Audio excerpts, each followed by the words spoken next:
বিসমিল্লাহির রহমানির রহিম। পোলাও রান্না করব।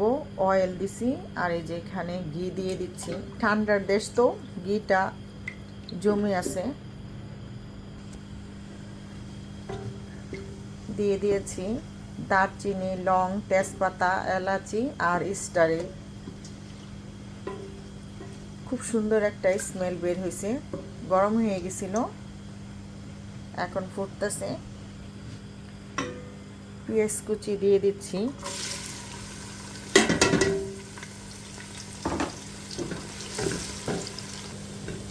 আমার পেঁয়াজটা ভাজা হয়ে গেছে, আর ভাজবো না, তাহলে পোলার কালারটা চেঞ্জ হয়ে যাব।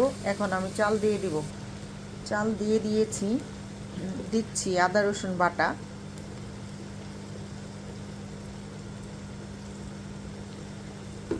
এখন একটু ভাজবো। চালটা ভাজা হয়ে গেছে। আমি বাসমতি চাল নিছি।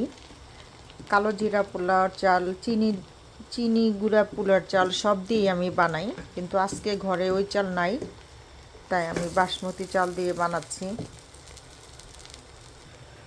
1.5 কেজি চাল নিয়েছিলাম। গরম পানি দিয়ে দিচ্ছি। এখানে 2 কেজি গরম পানি আছে। যেহেতু আমি ক্যাটলে গরম করছি, তো পানিটা মাপাই থাকে। এখন দিয়ে দিয়েছি লবণ। লবণটার সময় আমি ক্যামেরাটা অন করতে ভুলে গেছি। দিয়ে দিয়েছি দুধ। আমি নিডু গুঁড়া দুধটা 4 চামচ গুঁড়া দুধ আমি গরম পানি দিয়ে গুলিয়ে তারপর দিয়ে দিছি। গরুর দুধও দেওয়া যায়। আমরা যারা বাহিরে থাকি, আমরা তো এখানে কন্টেনারে গরুর দুধ কিনতেই পাওয়া যায়, ওইটাও দেওয়া যায়। হয়ে গেছে আমার পোলাও। অনেক ঝরঝরা হয়েছে। সরি, আমি প্লেটে বাইরা ঠাইরা দেখাইতে পারলাম না বলে।